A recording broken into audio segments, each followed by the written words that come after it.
Hayırlı kеш Müslüm televizyon söz topşuların başlı yoңлықла чыгарылышы белән студияда мин Рима Абзалова җирлегебездә булган вакыйгалар турында кыскача. Теге яки бу авыл җирлегендә авыл көне үткәрү матур традициягә әйләнде. Авыл көне җирлегенең эшчәнлеге белән таныштыра. Хөкүмәт программаларының ничек тормышка ашырылуын, үзара салым акчаларының максатчан кулланылышын күреп бәяләү өчен дә кирәк мондый чаралар. Кичә шундый чара Исәнсев авыл җирлегендә узды. Урыннан Фәридә Гайнетдинова репортажы.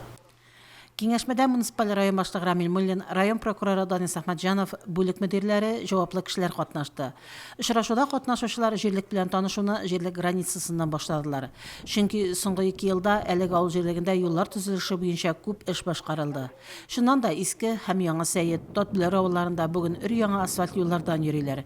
Быел иске Сәйет һәм Секе юнәлешендә дә юл төзекләндерелгән.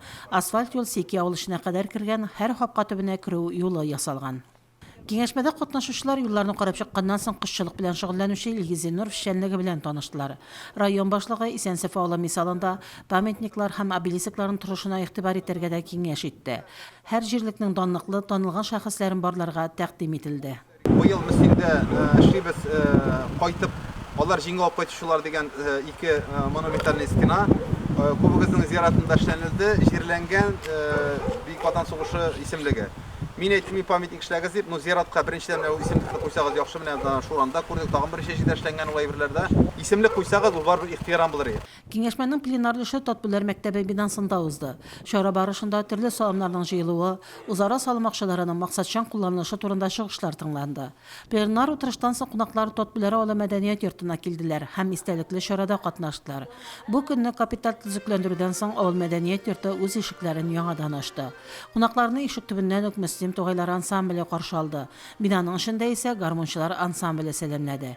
Бүлмәләр белән танышкач кунаклар залга узды. Тантаналы чараны ачып, район башлыгы тәбрикләү сүзләрен җиткерде. Ихлас белән зур рәхмәт әйтәсем килә шушы эшне алып барган кешеләргә, беренче чиратта инде безнең МСО оешмасына, Илдар Гаҗмында бик зур рәхмәт, чөнки моны башлаганда чынында бик куркыныч. Бина булып торганда тора инде ул, ләкин искә дисәң исем тиярде, шуның шикелле башлаганда бик куркыныч эшләре, ниһаять менә шушы клубны эшләп бетерә алды, шуның белән инде киләчәктә дә шулай бергә мотор эшләргә насыйп булса. Ремонт эшләрен башкарган подрядчы оешма Мөслим хуҗалыгы төзелеш оешмасы җитәкчесе Илдар Абзалов, авыл җирлеге башлыгы Иршат Салихов та теләкләрен һәм рәхмәт сүзләрен җиткерделәр. 14 елда мәктәпнең капиталь ремонтын башлап, 15 елда малайлар белән центр төзедек, клуб, почта һәм шушы 2 ел эчендә 4 авылыбызны сул иттек. Хәзер күреп торганда инде элек интегә биргәннәрне антылып бара. Килтереп торган җылларга йөрибез. Шатланып кына тыймас. Асыллар белән бергәләп кешебез белән бинаны йөреп чыктык. Инде алып торган бик матур сыман. Бу бинада һәр вакытны шоуга килеп, музыка уйнасын, кешеләр моннан файдалансыннар. Сау сәламәтлек барыбызга да. Авыл халкы да җирлектә башкарылган эшләрдән канәгать булуын белдерде. Республика программаларының һәм район җитәкчелегенең тырыш хезмәтен югары бәяләде. Мәдәният йортын бихәтәр матур итеп, хәзер бара китереп эшләгәннәр бихәтәр күңелле матур. Инде ни әйтергә кирәк? Юлларыбыз әйбәт хәзер, бөтен юлларыбызда яхшырып бетте, асфальттан гына торабыз. Исәнсев авыл урамында да асфальтлар керде. Алдагы көннәрдә дә исән-имин күпләрбез, аят җирләрбез яхшы яшәргә Ходай Тәгалә насыйп әйләсен. Biz bu künni nıgıtıp küttük. İng birinci bizge remontna mart ayında tübe alıştırıdan başlap gittiler. Biz şatlanıp gün sayın remontlaşılar bilen yürüdük. Terezeler remont edip koydular, ışıklarını koydular. Umumen bütün medeniyet yurtubuzna gül bakşağa eğlendiler. Biz bugünkü günge için şatbız. Bütün jitekçilerge, bütün bizning medeniyet yurtunda işke yürüyüşe medeniyet hizmetkarlarına kimlerden kulu diyen bütün şeyler biz bik rahmetli. Medeniyet yurtunda da remont buldu nihayet. Onu яңартучыларга бездән бик зур рәхмәт. Фәридә Гайнетдинова, Вадим Меңдебаев, Мөслим телевидениесе.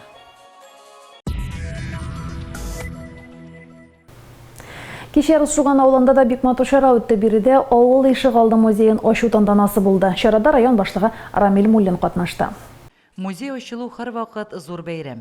Вакыт җибен өзелмәслек итеп бәйләп тинәп тотучы.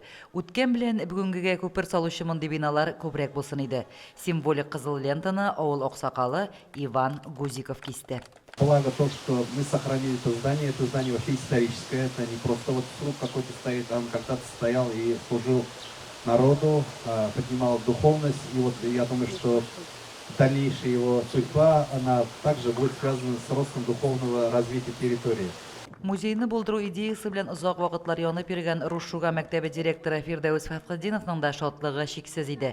Рус авыл ишегалды проектының җитәкчесе буларак Фирдәүс Фәрхетдинов проектка үзенчәлекле идеялар тәкъдим иткән. Мы стали победителями второго конкурса грантов, фонда президентских грантов. И летом этого года закрутилась и началась большая работа. Отремонтировали вот это красивое здание, которое было раньше церковью.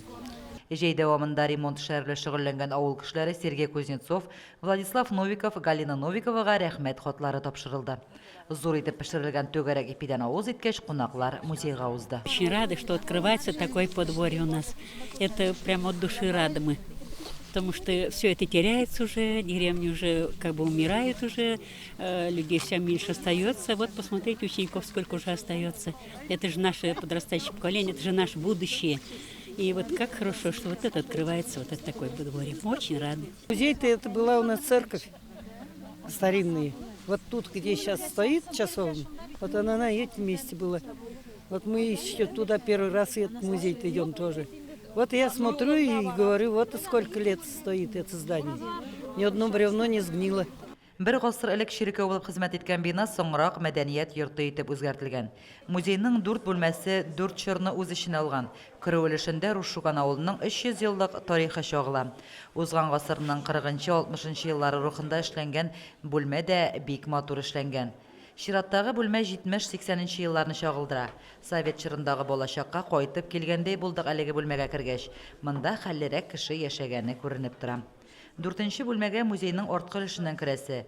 Ул сарай итеп эшләнгән. Авыл кешесенең төп ярдәмчесе булган от сабаны, тукус тануга һәм башка бик күп кирәкле көнкүреш әйберләре сарай зиварларында, киштәләрдә урын алган. Мондый музейлар җирлегебездә алга таба да булыр әле. Ник дигәндә кунакка чакырылган башка авыл җирлекләре башлыклары да Русшугандылар башлангычына кызыгып киттеләр. Лилия Шәймиева, Динар Нуртдинов, Мөслим телевидениесе.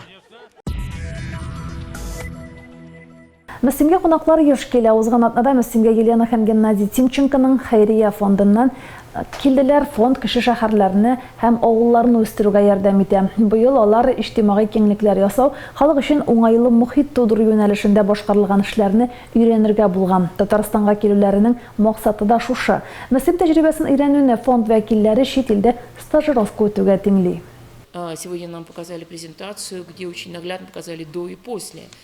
И, наверное, на фотографиях, которые показывали до, очень многие участники нашей стажировки узнали ситуацию, близкую, понятную нам в настоящее время. И, конечно, если здесь это возможно было сделать, как до изменить на после, я думаю, очень многие задались сегодня этим вопросом, а можно ли вот эту ситуацию переломить у себя. Агромассив җитештерү компаниясе 2005 елдан бирле эшли. Компания иң күп эш урыннары бирүче дә, иң күп хезмәт хакы түләүче дә. Илгиз Исламов җитәкләгән компаниядә бүгенге көндә 200дән артык кеше хезмәт куя. Агромастер компаниясының эшчәнлеге һәм яңалыклары белән Лилия Шәймиева данышып кайтты. Илгиз Исламов җитәкләгән агромастер җитештерү компаниясында бүгенге көндә 200дән артык кеше эшли. Биредә ел саен 750 дәнә техника ясала. Авыл хуҗалыгы техникалары, чәчкечләр, җир эшкәртү машиналары, энергия саклауга корылган тракторлар, алар өчен ярым прицеплар җитештерүдән тыш, светодиодлы лампалар, кояш нурлары белән эшләүче светофорлар, видеокамералары да эшләнә биредә. Компания Казахстан, Әрмәнстан, Монголия кебек илләр һәм Сахалин, Калининград кебек ерак регионнары белән хезмәттәшлек итә. Бүгенге көндә безнең 200гә якын кеше эшли. Производствода инде яңа төрле агрегатлар уйлап чыгардык быел, яңа чәчкеч. Ул безнең американский John Deere'ның аналогы инде. Шулай ук яңа шарнирный трактор менә бүгенге көндә дә басуда ул безнең испытаниедә йөри. Бүген аларның басуларында яңа төр техника T360 Ш тракторы сынау уза. Көчле куәтле техникага сорау күп булыр дип уйлыйбыз җитәкчелек. Компания җитештергән Тайлер Мастер исемле агрегатны бик күп сонда җитештергәннәр бу елны. Сату буенча иң беренче урында тора әлеге җайланма. Гомумән алганда Агромастер җәмгыяте Россиядә шушындый төр техника җитештерүче 150 завод арасында 6нчы урында тора. 150-ге якын төрле агрегатлар бар безнең. Бүтән Россиянең төбәкләрендә үзебезнең представительләр, дилерларыбыз бар. Шулар аша 700-ге якын сельхозтехника сатабыз. Бүгенге көндә инде безнең предпассивной культиватор дип аталган Тайлер мастер, аны шул 400-ге якын культиватор ясадык быел. Шуны бик яратып алалар. Берне алган кеше икенчесен артыннан килә. Шуны бик күп сатабыз. Республикада гына түгел, бөтен ил буенча уздырылган күргәзмәләрдә катнашып, агромастерлылар шактый тәҗрибә, яңалык туплыйлар. Бүген компания яңача эшкә уйлап тапкан. Инде ясала да башлаган. Чит илнең Джандиры була инде улга диген әйтеп әйткәндә. Запас частьләре Дания, Испания илләреннән кайтарыла. Компания киләчәктә яңа завод төзү уе белән дә яна. Безнең исәп инде тагын трактор заводы төзергә, шул 200-ге якын елга 200-ге якын трактор төзергә исәп бар. Җитештерү күләме һәм сыйфаты буенча илдә 5нче урында торган предприятиегә бүгенге көндә көндәшләр юк. Заводта уртача 40 мең сум хезмәт хакы алалар. Биредә эшләүче һәркем үз эшенә ябышып ята дисә дә ялган булмас. Чыннан да, исеме Татарстанда гына түгел, Россиядә һәм чит илләрдә танылу алган агромастерда халык хуҗалыгы өчен кирәкле продукция җитештерү үзе зур бәхеттер ул. Лилия Шәймиева, Вадим Миннебаев, Мөслим телевидениесе.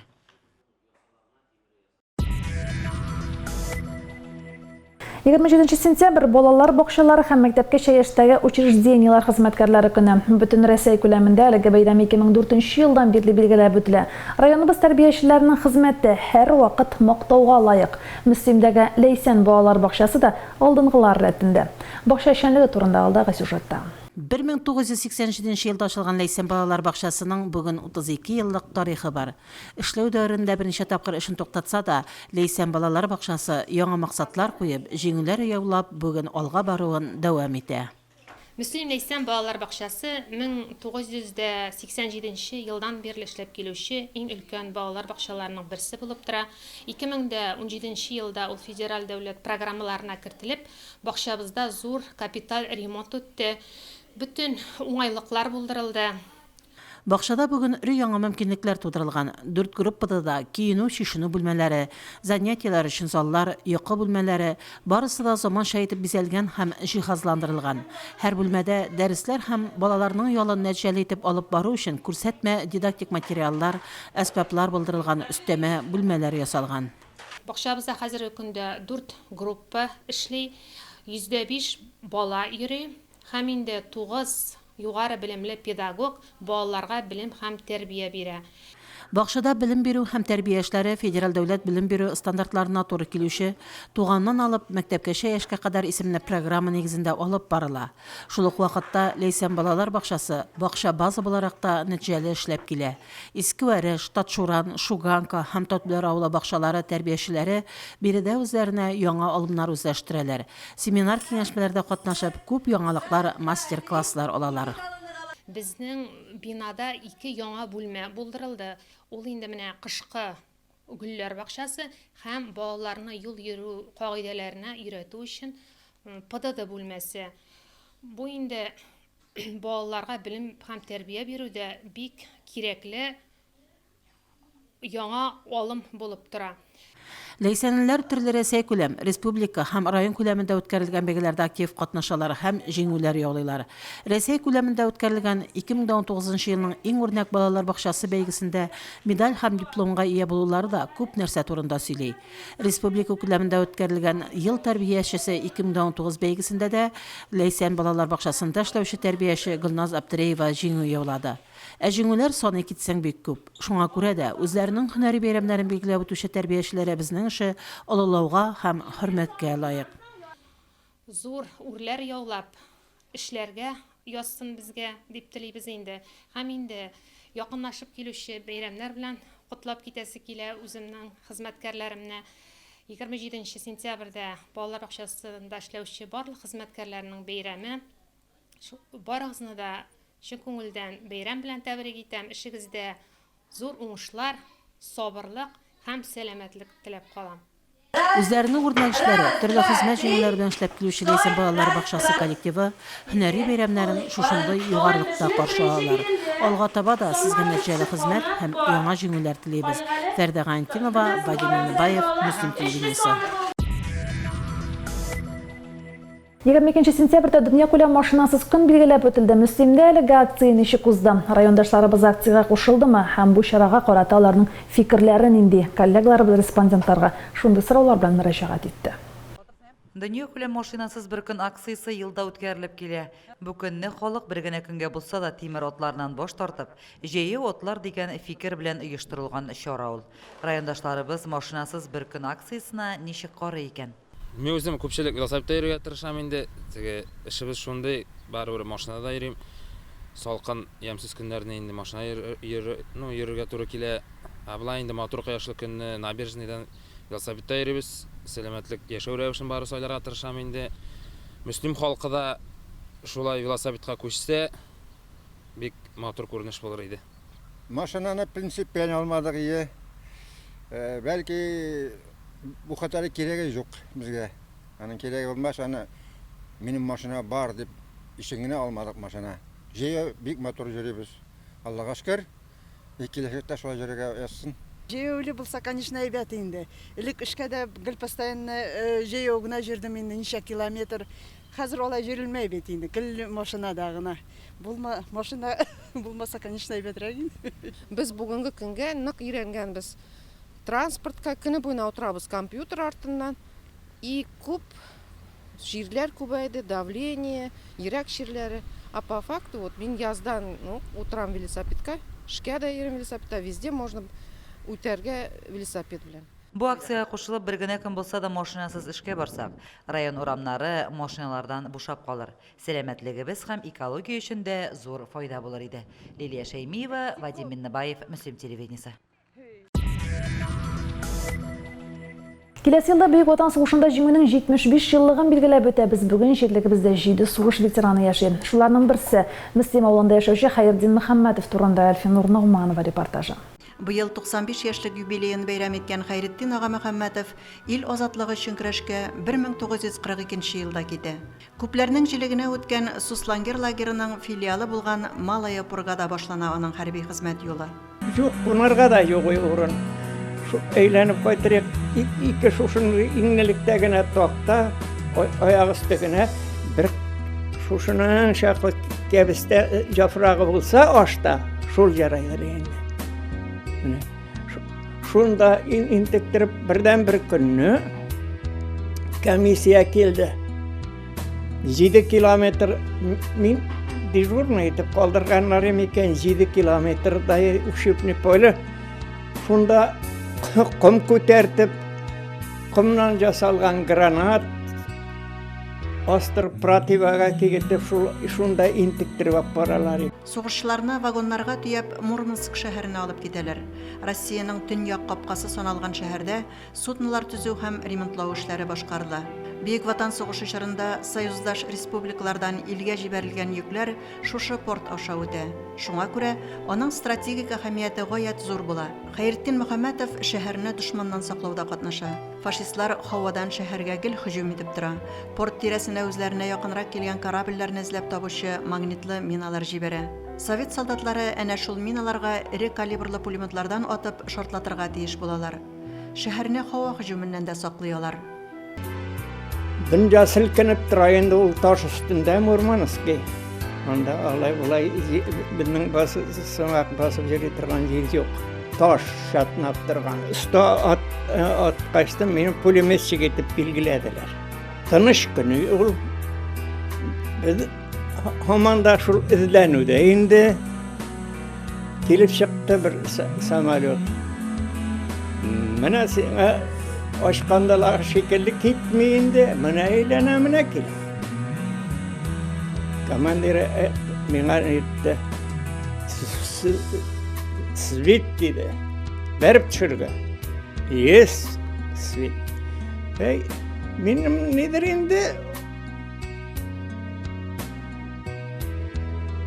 белгәнлекме, или шулай туры килдеме. Дырылтатуым булды. Урталай гына Сугыштан соң да тиз генә туган якларына кайта алмый Хәйретдин Мөхәммәтов. Төньякка күчерү буенча хезмәт итә. Шулай итеп, аның хәрби хезмәт юлы 8 елга сузыла. Фронтовик тыныч тормышта берничә ел Үрәзмәт мәктәбендә бухгалтер булып эшли. Казанда 2 еллык мәктәптә агроном белгечлеге алганнан соң колхозда агроном булып эшли. 22нче партсъезд исемендәге колхозны җитәкли, Үрәзмәттә авыл советы рәисе булып эшли. Кайда гына хезмәт куйса да, бөтен барлыгын, җанын тәнен биреп эшли ул. Тырыш, дисциплиналы була, вазифасын намус белән үти. Җиткерелгән план заданияләрнең üzülүенә юл куймый. Кешеләр арасында абруе зур була Хәйретдин абыйның. Хәләле Хәкимә апа белән 3 ул, 1 кыз тәрбияләп, аларга белем һәм һөнәр үзләштерүдә ярдәм итәләр. Утны суны кичкән фронтовик Хәйретдин агага Ходай Тәгалә аныклар һәм аларның балаларын сөю бәхетендә бирде. Ветеран күптән инде улы Мисхәт һәм килене Илмира тәрбиясендә Мөслимдә яши. Бүгенге бәхетле тормышыбыз хакына япь-яшь килеш утлар, сулар кичкән ветеранның йөрәге сугышлар булмасын яңадан дип тибә. Әлфинур Ногманова, Динар Нуртдинов, Мөслим телевидениесе. Дөньяның ачысын төшесен татып, күпме авырлыклар күреп тә йөз аклыгын, күңел паклыгын югалтмаган, зарлана белмәгән кешеләр соклан уята. Еллардан чакларда да бөтен авырлыгын эченә ятып елмая белгән кешеләр бик сирәк ул. Шундыйларның берсе Фәһимә Кәримова Иске Карамалы авылында яши. Акабиебезгә 27 сентябрьдә 100 яшь тула. Фәһимә апа Актаныш районы Зөбәйер авылы кызы. Мәкәррәмә һәм Мөхәммәд Кәрим гаиләсендә иң беренче бала булып дөньяга килә ул. Шуңа күрә дә кечкенәдән үк аңа үзеннән соң туган 4 туганын карарга, йорттагы эшләрне башкарырга да күп туры килә. Нибары 3 класс белем ала кыз. Колхозлашу башланган елларында яхшы хәтерли әле Фәһимә апа. Ул авырлыгы оталыйны булгаштан авырлык сизелмәде ул хәтле. Алар тигез булгаштан Алар сүрә бит дөньяны. Без шул әзрәгенә балачак. Сыерлар, маллар булды инде. Алар булгаштан беп тугыйды. Шул. Колхозлашу шулай булды инде. Бөек Ватан сугышы башлану белән Березники шәһәренә эшкә җибәргә кешеләр җыю башлана. Әлбәттә инде анда җибәрелүчләрнең күпчелеге хатын-кызлар була. Алар арасында 22 яшен тутырып килүче Фәһимә дә бар. Шәһәрдән бер төркем хатын-кызларны чайга дип Березники шәһәренә эшкә җибәрәләр. Әмма 3 ай дигәннәре 9 елга сузыла. Сугыш дәвре бер каяда бурылып булмай. Кирәкмәй дигән сүз юк. Эшкә чыктык. Эшкә генә чык. Бер шунайдан әле бер көн малайга да сөйләп алдым. Эй, мин әйтәм, ай берәгенә көн ширләргә эштән калып жал итәргә итәгән. Кая ул? Бер көн калмады, бер көн эштән калдым. Аяк киемнәрен киптирү юк. Эштән кайтып тагын башка ергә. Багын килгән, багын бушатырга кирәк. 12 шақырым жаяу түнне китеп тан багынны бушатырга. Же тутырга кирәк. Же бушатырга кирәк. Багынны куялар да үзләре китәләр. Фәлән сәгатьтә килеп алып та китәләр. Менә шулай булды. Бөек җиңү көнендә шушы заводта каршы алалар алар. Таңат булдык башта. Bunu yıkaldık. Ondan indi silat bergen kişiler buldur. Nihayet 9 yıl үткәч, эшеннән кыш хәлбән документларын алып Фәһимә Кәримова әти-әниләре янына кайтып төшә. Бирдә ул Краснокамск шәһәрендә урнашкан газнак кагаз фабрикасына эшкә килә. Авыр хезмәт, ашлы-туклы яшәү иссез узмый әлбәттә. Көннәрдән бер көнне Фәһимә авырый башлый. Нәкъ шул вакытларда аларга кунакка Иске Карамалы авылыннан Бурхановлар гаиләсе килә. Алар Фәһимәне авылга кайтырга, авыл һавасы суларга чакыралар. Нәтиҗәдә кыз һич уйламаганда Иске Карамалыга кайтып төшә. Бирдә аңа бик ошый. Шуңа күрә берникадәр ял иткәч, хәл кергәч, Фәһимә Иске Карамалы участок больницасына эшкә килә. Тудыру бүлегенә санитарка булып эшкә урнаша ул. Bu tanışkanağat bulmayın san koya indi. Yaşları isen olsun indi. İndi Xudayın soğuş çıkmasın. Bütün dileğim şu benim. Tümlelerde uylap yadım da Xudayın yaşları isen olsun. Biz kurgana kurmasınlar iyilip. Фәһимә апа телевизор, газет аша бүгенге хәбәрләр белән танышып бара. Шулай нурлар шәшеп, елмаеп, һәр вакыт шат булып озак яшә әле Фәһимә апа. Төп түгәрәк олуг юбилеең белән сине. Фәрдә Гантинова, Динар Нуртдинов, Мөслим телевидениесе. Көңіл жылысын башқалар белән дә бүлешеп яшәүче тагын бер райондашыбыз белән таныштырабыз. Тегү, бәйләү, шигү кебек. Кул эшләрен хатын-кызлар гына башкарырга тиеш кебек. Һәр хәлдә шундый стереотип формалашкан. Мөслимдә гомер итүче Марат Шакиров бөтенләй икенче фикердә. Шигү ustaсы Марат Шакиров турында Лилия Шәймиева әзерләгән сюжет.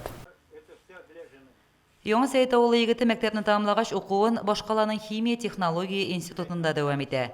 Химик технолог белгечлеген үзләштергән егет Ростов өлкәсендә хәрби сәнәгать өлкәсендә эшли. Салавыз Муха мәктәбендә дә укыта, соңыннан лаеклы юлга кадәр Яршаулыдагы агрегат заводында хезмәт куя. Бүген Марат абый Мөслимдә гомер кичерә. Моннан 7 ел элек шигү белән мавыгып киткән дә берсеннән-берсе мотор картиналар шигеп өлгергән. 500-гә якын кул эшләренең һәммәсе ярату, җылылык белән башкарылган. Просто эшне башлаган чагында үземнең семьям, оныклар асабында күрсеннәр иде, что күп әйберне эшләргә мөмкин. Җиңеп булганын күрсеннәр иде дип башлаган идем. Авырлыктан курыкмыйча башлаган эшеңне до конца эшләр өчен түземлелекне җиңә алсаң, бер бәләк егән эшне җиңәсең, аннан икенчесен җиңәсең, аннан өченчесенә күченәсең. Кеше үзеннән үзе күнегә башлый, җиңеп була бит дип. Марат абыйның кул эшләренә хәвәслеге күптән башланган дисәк тә хата булмас. Тормыш иптәше авырып киткәч, тегү ямау эшләре Марат абыйга кала. Шигү эшләрендә хәләлемнең тормышын бизәр өчен башладым ди ул. Тормыш иптәшенең рәсемен дә чигеп куйган. Ретро стильдә чигелгән картина гаҗәеп җылы ноталарда, ихлас ярату белән башкарылган. Башта бик булдыра алмассың ташларсың дигән, беренче 2 картинаны эшләгәннән соң әйтәм бит, аты юлы белән бөтенесен күтәреп, кашан шәһәр барырга тырым икән дип көтеп торган идем, киттездең бит дип. Шигү үрнәкләрен махсус кибетләрдән сатып ала, интернет аша заказ белән дә кайтарта. Рәсемнәргә кысаны багет остаханәсендә заказ белән сата. Сату өчен түгел, үзе өчен эшли. Бүгенге көндә аның 50-гә якын шигелгән картинасы бар. Җиңәргә кирәк. Просто куркып тормаска, күз курка, кул эшли дип тәккәгән әйтмиләр икән бит. Юкка вакытлар битмичә, эштәләргә дә эшләргә куркып тормаска. Тагын бер таланты бар Марат Шакировның күңел кылларына кагылырлык бик матур шигырьләр дә яза ул. Сәламәт яшәү рәвешен алып баручы һәр яклап килгән, уңган булган райондашыбыз бик күпләргә үрнәк булып тора. Лилия Шәймиева, Вадим Миннебаев, Мөслим телевидениесе. Бүгенге шулар, мин Рима Авзалова сезнең белән саубуллашам. Исән-имин булыгыз, бездән аерылмагыз.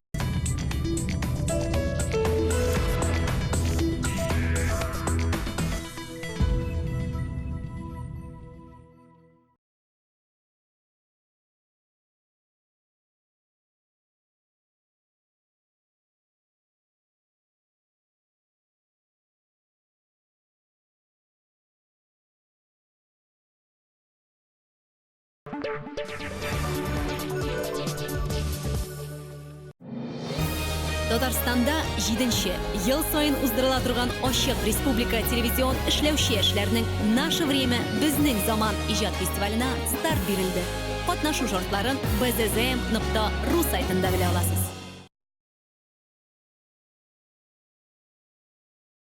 Это Антон, он фрилансер, официально нигде не трудоустроен. С тебя 100 рублей?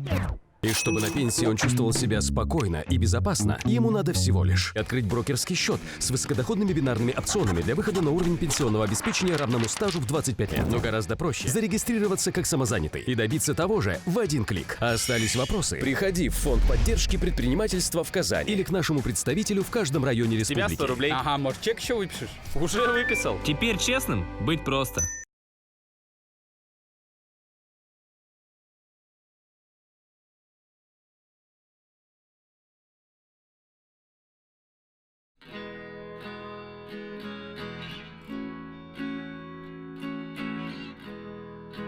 До сих пор ходите на почту или в банк, чтобы оплатить услуги ЖКХ?